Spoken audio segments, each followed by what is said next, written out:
Cerita selanjutnya, Ki Ageng Selo yang lebih dikenal dengan nama Ki Ageng Selo adalah anak dari Seng Abdullah di Getas Pandawa. Ki Getas Pandawa anak dari Lembu Peteng di Tarup, sedangkan Lembu Peteng anak keempat dari Prabu Brawijaya. Ki Ageng Selo mempunyai saudara kandung sebanyak 12 orang, masing-masing bernama Ki Ageng Abdullah di Tarup, Ki Ageng Selo Panenggak, Ki Ageng Ahmad Danom di Purna. Laki-laki meninggal dunia saat muda, lain ibu, yaitu Diri Sukawati. Dan nomor selanjutnya, Nyi Ageng Jayapanantas di Kare, Nyi Ageng Wiradi, Nyi Ageng Sampudin di Pongkang, Nyai Ageng Wangsaprana di Bali, Nyai Nirawangsa di Pongkang. Meninggal dunia saat bayi, Nyi Ageng Mukmin di Ngadibaya, yang disebutkan hanya 11 saudara. Semua ikut Ki Ageng Selo, di mana Ki Ageng Selo penghasilannya hanyalah bertani. Pada suatu hari, Ki Ageng Selo menangkap pencuri di sawahnya. Pencuri tersebut seorang nenek-nenek. Setelah diadili oleh Sultan Demak, kemudian dipenjara. Tidak lama dalam penjara, ada seorang nenek-nenek mendatangi nenek yang ada dalam penjara sambil membawa air. Tidak berapa lama, terdengar suara ledakan yang sangat keras. Bersama dengan itu, musnahlah kedua nenek tersebut. Sejak saat itu, Ki Ageng Selo terkenal bisa memegang kilat atau halilintar. Cerita selanjutnya, ada seorang datang dari Demak yang bernama Kiai Becak. Mempunyai seorang istri yang sangat cantik, datang ke Tarup untuk mengadakan pertunjukan wayang. Istri dalang yang cantik sangat diinginkan oleh Ki Ageng Selo. Dalang tersebut oleh Ki Ageng Selo dibunuh, sehingga semua peralatan wayang dan istri Ki Dalang menjadi milik Ki Ageng Selo. Ki Ageng Selo sangat menyukai alat musik wayang yang bernama kempul. Saking senangnya terhadap kempul tadi, Ki Ageng Selo sampai lupa terhadap istri Ki Dalang. Kempul tersebut kemudian diberi nama Kiai Becak, yang oleh Sunan Kalijaga diberi syarat sehingga kempul tersebut mempunyai kekuatan magis sebagai pertanda perang. Apabila kempul atau bende tersebut dibunyikan dan berbunyi nyaring, menandakan akan menang perang. Dan siapapun yang memilikinya di belakang hari akan menurunkan raja-raja di tanah Jawa. Anak Ki Ageng Selo ada 14 orang yang masing-masing bernama Nyai Ageng Lurung Tengah di Wonosobo, Nyai Ageng Sungep di Wonosaba, sehingga terkenal dengan nama Nyai Ageng Pangaringan, Nyai Ageng Mandalika di Bangsri, Nyai Nur Muhammad di Jati, terkenal dengan nama Nyai Ageng Jati, Nyai Ageng Sulaiman di Patanen, terkenal dengan nama Nyai Ageng Patanen. Nomor 1 sampai dengan nomor 5 dari istri sepuh asli Wonosobo. Laki-laki meninggal dunia saat muda, Nyai Ageng Jakarya di Pakis Dadu, Nyai Ageng Ahmad Kahar di Pakis Kidul, Nyai Ageng Mukiba di Pakis Haji. Bagus Anis. Nomor 6 sampai dengan nomor 10 dari istri nomor 2. Yang perempuan meninggal saat muda, yang kedua meninggal saat muda, dan yang ketiga juga meninggal saat muda. Bagus Baji lebih terkenal dengan nama Kiai Ageng Pasuson. Nomor 11 sampai dengan 14 dari istri nomor 3. Ada salah seorang wali yang sangat ahli dalam ilmu ma'rifat. Syariat sudah ditinggalkan. Dia bernama Pangeran Panggung, saudara nomor 2 dengan Sunan Ngudung. Sedangkan Sunan Ngudung anak dari Khalifah Husain pada zaman dulu. Pangeran Panggung mendirikan perguruan yang hanya mengajarkan ilmu batin, yang sudah meninggalkan sholat. Para murid hanya diajari sholat daim, yaitu sholat hanya dalam batin. Pangeran Panggung mempunyai binatang peliharaan berupa 2 ekor anjing, yang masing-masing diberi nama Iman dan Tauhid. Keduanya dapat berbicara layaknya manusia. Ketenaran ajaran Pangeran Panggung terdengar sampai ke Demak, sehingga Pangeran Panggung dipanggil menghadap Sultan. Singkat cerita, Pangeran Panggung sudah menghadap Sultan Demak dan ditanya oleh Sultan Bintara tentang kebenaran bahwa Pangeran Panggung hanya mengajarkan sholat daim yang berakibat merusak rukun Islam dan syariat Nabi. Sambil menyembah, Pangeran Panggung menjawab bahwa hal tersebut benar adanya. Sebab jika hanya berbicara soal syariat, pasti terjadi perbedaan pendapat yang pada akhirnya akan terjadi pertentangan. Padahal Tuhan itu maha benar dan tidak mungkin untuk dipertentangkan. Setelah mendengar jawaban Pangeran Panggung seperti tersebut di atas, Sultan Bintara meminta keterangan mengenai rasa dari ilmu sejati yang terkandung dalam Al-Quran agar dijelaskan dengan sejelas-jelasnya. Pangeran Panggung menjawab dengan sopan bahwa masalah tersebut mudah dan sukar. Mudah bagi yang sudah terbuka dan sukar bagi yang belum terbuka. Ilmu yang paling sempurna adalah ilmu yang bisa mengenal dirinya sendiri dan mengantarkan untuk mengenal Tuhan. Pertama, mengetahui kematangan diri dengan tujuan kepada keselamatan. Yang kedua, mengetahui diri berasal dari mana. Setelah mendengar penuturan Pangeran Panggung, Sultan Bintara agak kesulitan memahaminya. Dengan suara pelan, Sultan Bintara minta dijelaskan simbol sholat yang berada pada tubuh manusia yang ada hubungannya dengan ilmu Ca. Pangeran Panggung menjawab pelan tentang hubungan sholat dengan badan manusia, yaitu sebagai berikut. Sholat zuhur 4 rakaat disebabkan karena manusia mendapat anugerah 2 tangan dan 2 kaki. Sholat asar 4 rakaat karena manusia mendapat anugerah sepasang telinga, kal kausar, dan punggung kanan kiri.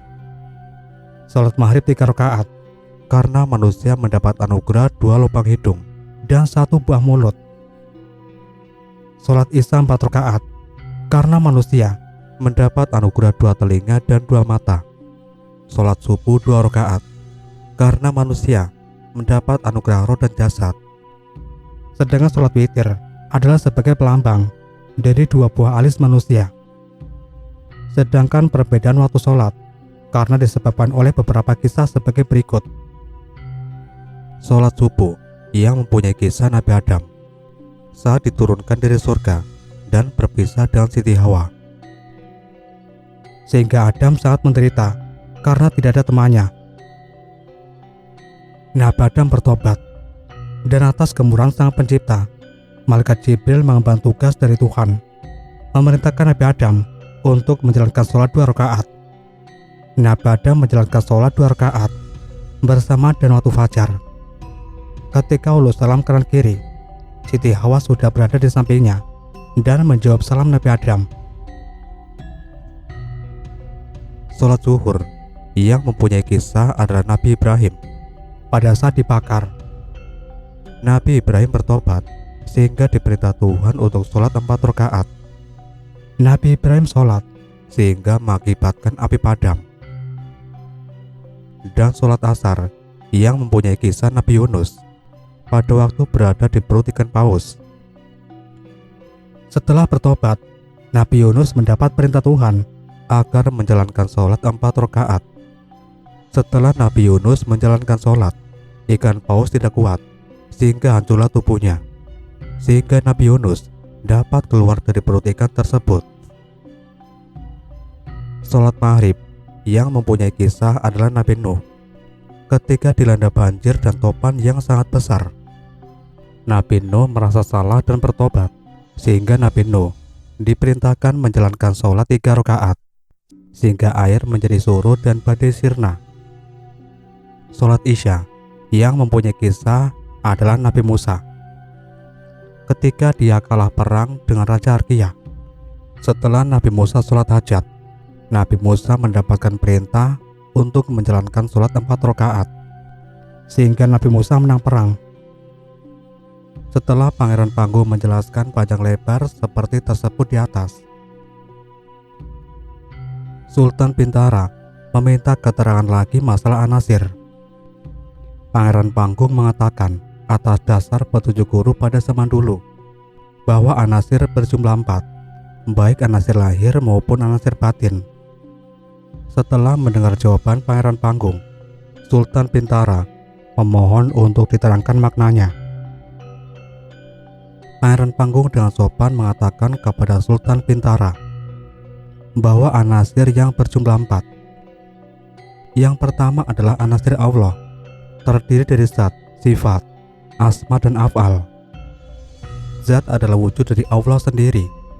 Dari segala sesuatu yang ada adalah wujud dari Allah, yang besar maupun yang kecil. Dari suatu wujud, semuanya adalah milik Allah.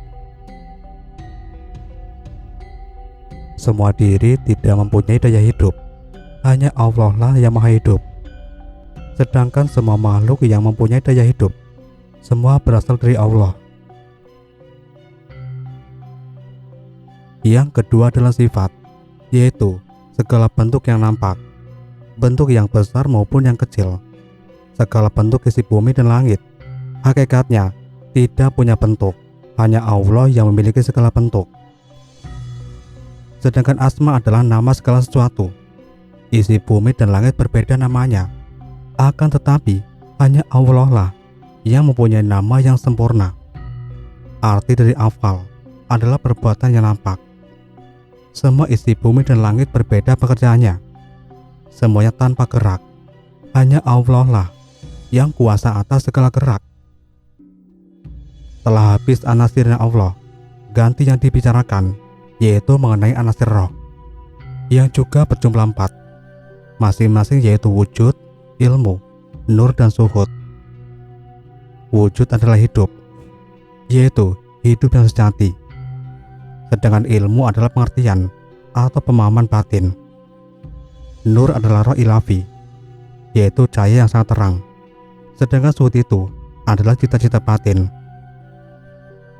Sedangkan Anasir Kawula juga berjumlah 4, terdiri dari bumi, api, angin dan air. Bumi menjadi jasad, api menjadi cahaya memancar, angin menjadi nafas, sedangkan air menjadi darah dan cairan tubuh. Setelah mendengar semua keterangan Pangeran Panggung, Sultan Bintara sangat senang hatinya. Akan tetapi, agar supaya Pangeran Panggung tidak buka semua rahasia Tuhan, Sultan Bintara meminta tekad Pangeran Panggung. Akhirnya, Pangeran Panggung meminta kepada Sultan Bintara agar membuat api unggun yang besar guna membakar dirinya. Sementara itu, Pangeran Panggung masih terus membuka ilmu rahasia. Setelah api menyala, segera 2 ekor anjing milik Pangeran Panggung yang bernama Iman dan Tahid lebih dulu masuk ke dalam api, akan tetapi tidak terbakar. Setelah mengetahui bahwa anjingnya tidak terbakar, Pangeran Panggung masuk ke dalam api. Setelah berada di dalam api, Pangeran Panggung juga tidak terbakar. Malah Pangeran Panggung mengarang suluk Malang Sumirang. Setelah suluk Malang Sumirang jadi, Pangeran Panggung keluar dari api. Kemudian, suluk Malang Sumirang diserahkan kepada Sultan Bintara dengan disaksikan oleh semua para wali yang terheran melihat segala tingkah laku Pangeran Panggung, sehingga seluruh wali pada tidak sadar bahwa Pangeran Panggung bersama kedua anjingnya pergi meninggalkan negeri Demak.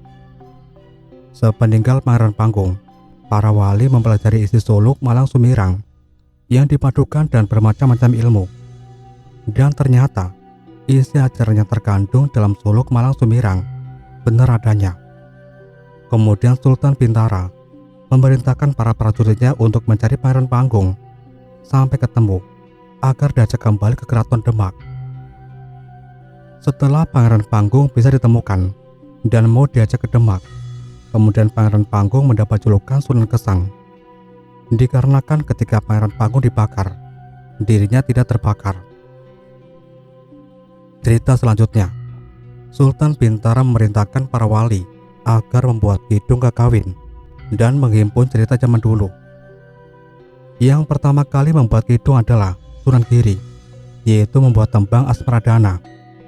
Kemudian Sultan Bintara memerintahkan agar tembang Asmaradana disebarluaskan kepada masyarakat banyak untuk dijadikan tetembangan. Dan semua hasil karya para wali diberi nama Suluk Walisono atau Serat Walisono. Sedangkan hitungan waktu pada zaman kuno masih tetap dilestarikan. Untuk penanggalan, nama dan hari pasaran, wuku dan dewanya, pandangon, paringkelan, bidodari, petung pasaran, semuanya dirubah. Termasuk juga sengkolo Nabi Pitu yang diberi nama pasaran. Kesemuanya bertujuan menyamai hitungan zaman dulu, termasuk juga hitungan pasangan 5, mengikuti saat sholat 5 waktu setiap hari. Sedangkan Dewa Hari Panca dicocokkan dan kitab nujum ramal, walaupun beda, akan tetapi sama-sama mempunyai tanda, baik ataupun buruknya hari yang berguna untuk ilmu filsafat dan filsafat. Sedangkan hitungan bayi lahir, wuku dan dewanya, termasuk kayu dan hitungan burung, candra pelambang, serta pengapesan dan tulak paliasan dirubah menjadi doa agar lebih bermanfaat dalam keselamatan hidup sang bayi, termasuk tulak condong dan pujari. Kemudian Sultan Bintara juga memerintahkan merubah nama tahun agar dirubah menjadi nama Arab, sehingga menjadi tahun Alif, Ehe, Jimawal, J, Dal, B, Wawu, Jimakir. Untuk hitungan windu, pada zaman dulu berjumlah 10, dan tiap windu berumur 10 tahun. Dirubah menjadi 4 windu, dan setiap windu berumur 8 tahun. Perubahan 10 menjadi 4, dengan dasar mencocokkan anasir, yaitu anasir api, angin, air, dan bumi. Sehingga nama windu menjadi Adi, Kuntara, Singara, dan Sancaya. Masing-masing windu mempunyai watak sendiri-sendiri, yaitu windu Adi yang berwatak api, sehingga dalam kurun waktu windu Adi sering terjadi kecelakaan. Yang kedua windu Kuntara berwatak angin, sehingga dalam kurun waktu banyak menimbulkan badai dan angin kencang. Yang ketiga windu Sangara yang bersifat air, sehingga dalam kurun waktu windu ini sangat murah air. Yang keempat, windu Sancaya yang bersifat tanah, sehingga bisa menyebabkan banyak gempa karena bumi sering bergetar. Sedangkan nama bulan juga dirubah dan mengambil dari bahasa Arab menjadi Muharram, Safar, Rabiul Awal, Rabiul Akhir, Jumadil Awal, Jumadil Akhir, Rajab, Saban, Ramadan, Syawal, Dzul Qaidah, Dzul Hijjah, yang kesemuanya dicocokkan dan hari, wuku, dan pasaran pada setiap awal windu untuk mengetahui kejadian dalam kurun waktu 1 windu. Sedangkan nama hari yang membuat adalah Sunan Ngampel, mengambil dari bahasa Arab, berawal dari Ahad, Minggu, atau Sun atau matahari sebagai patokan hari awal, kemudian Sabtu, Jumuah, Kamis, Rabu, Selasa, dan Senin. Sunan Giri juga membuat hitungan dalam mencari rezeki, panjang dan pendeknya umur. Pal Nabi, Sri Sedono, yang bergilir setiap 4 tahun sekali. Kemudian juga menghitung akibat dari terjadinya gerhana bulan dan matahari, banjir, gempa, dan peredaran komet. Setelah sempurna, kemudian disebar kepada masyarakat untuk digunakan sebagai patokan. Kemudian para wali mengarang tembang untuk dijadikan nyanyian dan ajaran kepada masyarakat banyak, masing-masing sebagai berikut. Yang pertama, Sunan Giri mengarang tembang Asmaradana, mengadu maksud asmara kepada nama Tuhannya. Dana berarti memberi, sehingga bermakna sembah puji yang tiada henti kepada Tuhan. Yang kedua, Sunan Giri juga mengarang tembang Sinom, mengandung maksud nur, Jayani urip, yaitu sinar cahaya hidup yang tidak pernah tua atau selamanya muda. Yang ketiga, Sunan Mejagung mengarang tembang Mas Kumambang, mengandung maksud sebagai lambangnya ilmu yang mengarahkan tekad dan kemantapan manusia kepada akhir tujuan hidupnya, atau ilmu yang membuka gelap menjadi terang. Yang keempat, Sunan Kalijaga mengarang tembang Dendeng Kulo, mengandung maksud yang bersifat menyenangkan, sebagai lambang panca indera, yaitu mata yang pramana mengadakan kebijaksanaan dalam perbuatan, telinga menjadikan kebebasan, hidung menjadikan kekuatan, bibir menjadikan tercapainya kehidupan yang sempurna. Yang terakhir, bodhya paliwarani karsa yang menjadikan manunggalnya kaulo dengan Gusti. Sunan Kalijaga juga mengarang suluk pujian sebagai pelambang ilmu sejati, juga mengarang cerita zaman Majapahit dengan tokoh Ki Sutakara sebagai simpul dusun Jombang, juga mengarang Jaka Sumantri Pengking. Yang terakhir, mengarang hitungan hubungan antara hari dengan siapa yang mencuri bila ada orang yang kehilangan parang. Yang kelima, Sunan Benah mengarang tembang Durma yang bermakna macan atau harimau, yaitu sebagai lambang dari hawa nafsu manusia yang berjumlah 4. Yang pertama, nafsu amara berwarna merah. Yang kedua, nafsu luama yang berwarna hitam.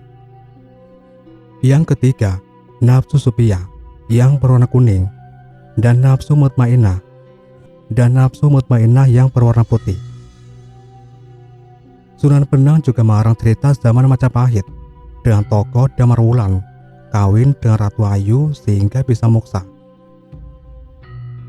Yang keenam, Sunan Muryapada mengarang tembang Pangkur yang berarti ekor, melambangkan ilmu yang berguna untuk membersihkan batin yang bersifat jelek atau nafsu amarah. Yang ketujuh, Sunan Giri Prapen dan Sunan Giri Kedaton mengarang tembang Megatruh, mengandung maksud ilmu tentang kematian yang sempurna. Yang kedelapan, Sunan Gunung Jati mengarang tembang Pucung, mengandung maksud manunggaling kaulo dan Gusti. Sunan Gunung Jati juga mengarang silsilah keraton dari keraton Pajajaran dengan rajanya Sri Mahesa Tandreman sampai berdirinya Majapahit. Yang kedelapan, Sunan Keseng mengarang tembang Micil, mengandung maksud tajali dan Gusti. Sunan Keseng juga mengarang cerita tentang Majapahit, mulai Jaka Sujanma sampai dengan Brawijaya Katong yang bertempat di dusun Dadapan. Kesemuanya itu disebut tembang Mocopat yang berasal dari tembang Kawi. Yang pertama, Sekar Ageng, kedua Selisir, ketiga Tengahan. Ini yang asli dan terakhir, murni Karanwali, adalah Mocopat. Mocopat yang dimaksud adalah Mancarpat, dalam arti manca adalah 5 arpat, sumaos sehingga menghasilkan 5 nada dalam nada Jawa, di mana tangga nada ini adalah penyempurnaan dari nada Melayu yang digabung dengan nada Arab. Sedangkan wali yang meninggalkan ajaran sebagai berikut. 1. Sunan Giri Kedaton, ajarannya adalah wisikan ananing zat. Yang kedua, Sunan Tandes, ajarannya adalah wedaran wahananing zat. Yang ketiga, Sunan Mejagung, ajarannya adalah gelaran kahananing zat. Yang keempat, Sunan Penang, ajarannya adalah pampukaning tata mahlika di dalam bait Al-Makmur. Yang kelima, Sunan Muryapada, ajarannya adalah pampukaning tata mahlika dalam bait Al-Muharram. Yang keenam, Sunan Kalinyamat, ajarannya adalah pampukaning tata mahlika dalam bait Al-Muqaddas. Yang ketujuh, Sunan Gunung Jati, ajarannya adalah sentosaning iman. Yang kedelapan, Sunan Kajenar, ajarannya adalah sesahidan.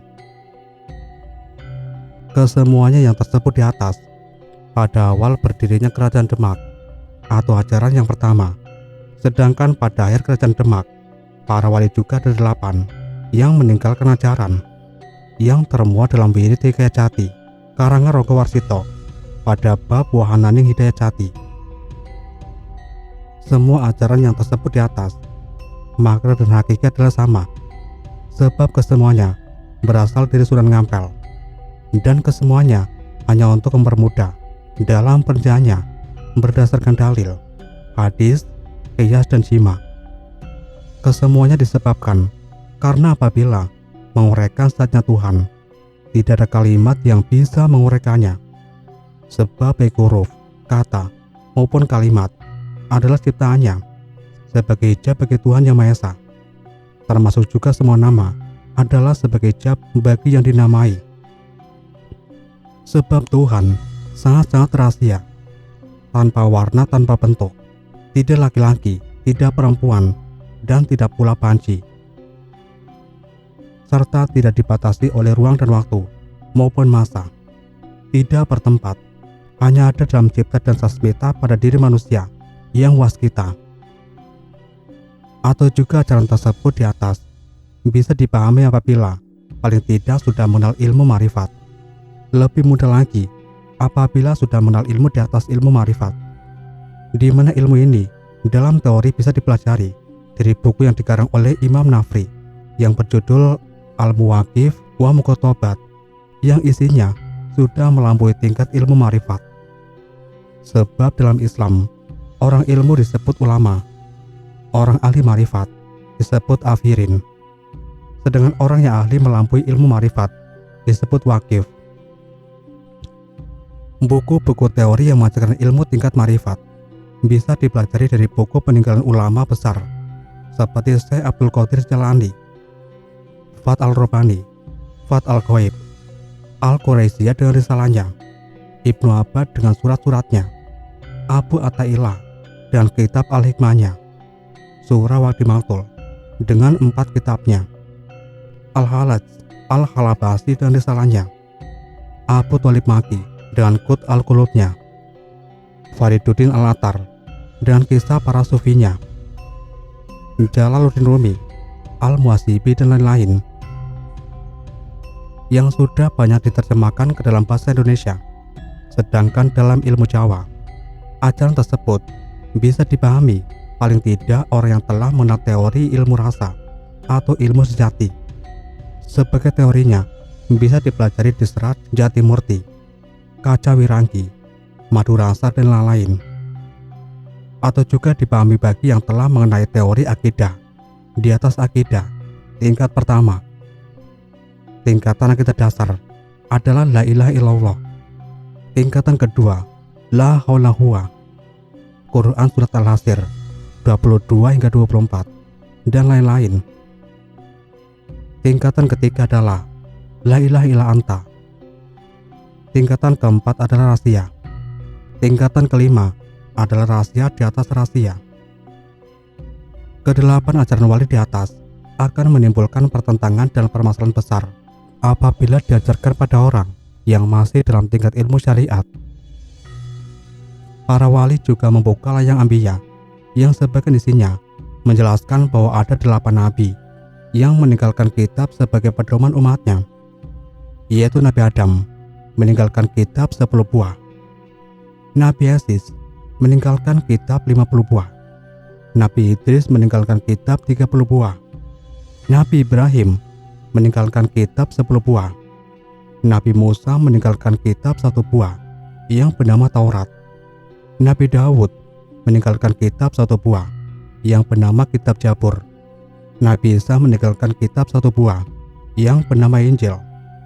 Yang terakhir, Nabi Muhammad meninggalkan kitab 1 buah yang bernama Al-Quran.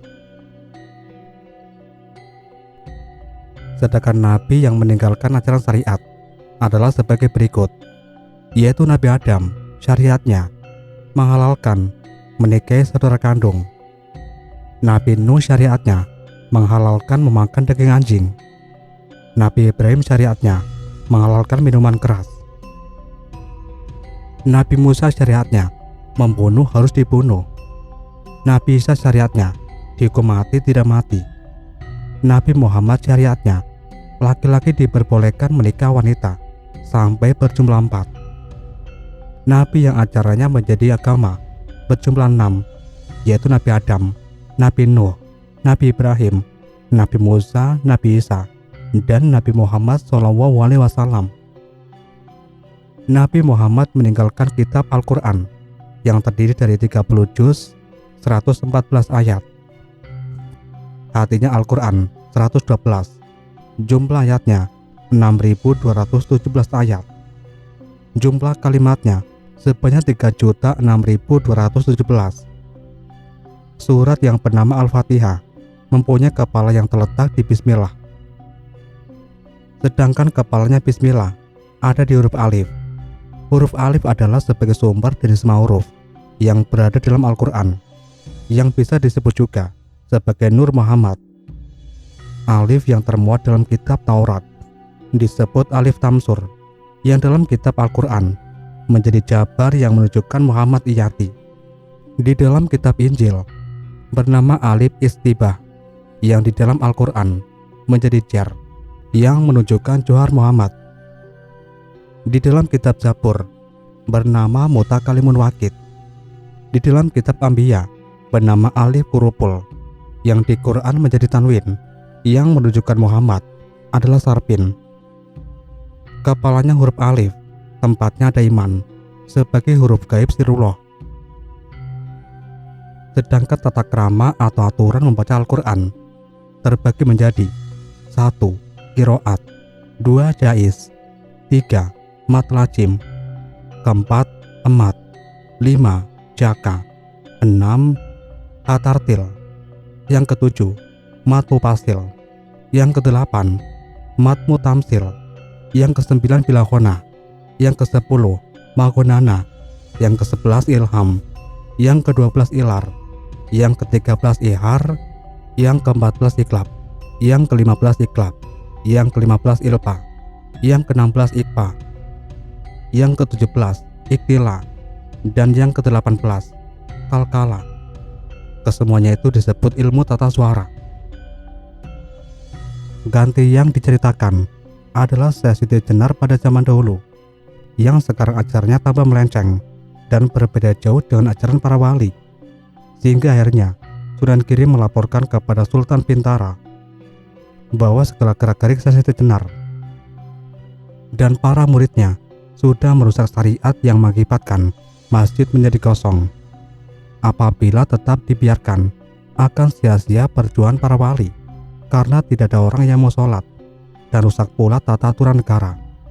Dan berdasarkan adat hukum syariat pada zaman dulu, apabila mengajarkan ilmu agama keluar dari aturan syariat, harus dihukum mati. Sebagai contoh, Al-Halat, Surah Wardi Maktul, dan lain-lain.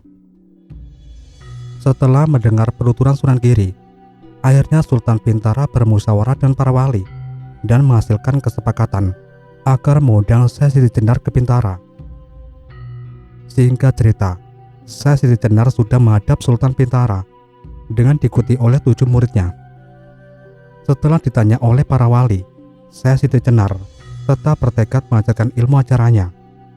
Akhirnya Sunan Kalijaga mendapat sasmita dari Sunan Giri. Sunan Kalijaga kemudian mencabut pedang dan kemudian dihantamkan ke leher Syekh Siti Jenar hingga putus, sehingga darah berceceran. Akan tetapi darah Syekh Siti Jenar tetap merah, sehingga Sunan Kalijaga tersenyum dan mengatakan bahwa Syekh Siti Jenar masih sebagai manusia biasa, dikarenakan darahnya masih tetap merah dan jasadnya masih tetap kelihatan.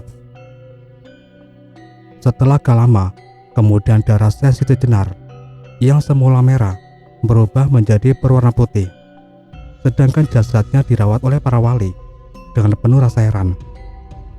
Setelah malam tiba, jasad Syekh Siti Jenar mengeluarkan cahaya yang sangat terang, kemudian membentuk 4 warna, yaitu merah, hitam, kuning, dan putih. Warna tersebut kemudian berubah lagi menjadi warna ungu, biru, hijau dadu, dan jingga. Kemudian berubah lagi menjadi satu warna sangat terang dan akhirnya menghilang.